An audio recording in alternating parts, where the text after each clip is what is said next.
Well, the manner in which many victims of the October 7th Hamas attacks were killed has made identifying some of the remains nearly impossible. CNN's Jake Tapper obtained forensic images and spoke with the doctor leading some of that heart-wrenching work.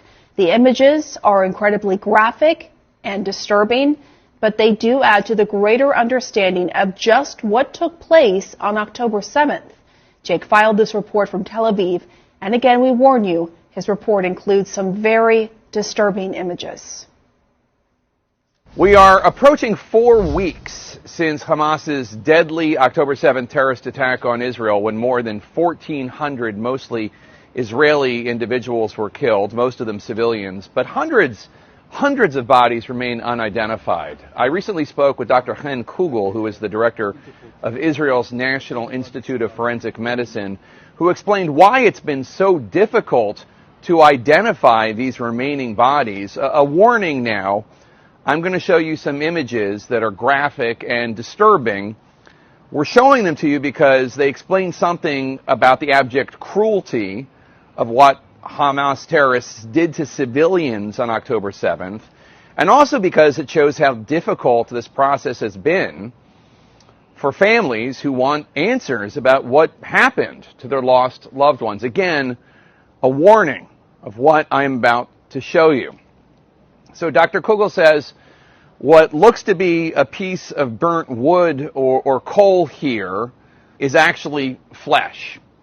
And upon further examination with imaging, it reveals 2 sets of rib cages. One of them is smaller, with a wire tying them together. And the conclusion of Dr. Kugel and his team, these are the burned bodies of an adult and a child tied together, maybe embracing.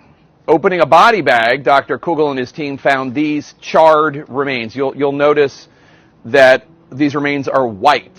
Kugel told me that means the temperature was above 700 degrees centigrade, which Dr. Kugel says likely means the terrorists used some sort of chemical accelerant to get that high a temperature. Ultimately, his team concluded these were actually the remains of 2 different people, though there was no DNA to trace. No DNA was left because of the high temperatures, so their identities will never be known. From a different body bag, a CAT scan revealed that there were bones in here, 3 left legs and 2 right legs in the bag. So that meant, Dr. Kugel and his team concluded, 3 different people in this same body bag, and these 5 bones were the only traces left of these 3 people. Maybe in other bags there were other pieces of these people, Dr. Kugel told me. These are very difficult cases to deal with, and I'm about to show you an even more upsetting example. This is a blurred picture from the National Center for Forensic Medicine, and even blurred it's disturbing. This is the burned body of an adolescent girl, and her head has been mostly separated from her body. Now, the forensic experts say they don't know if the separation happened before or after the girl was killed. Still, this happened.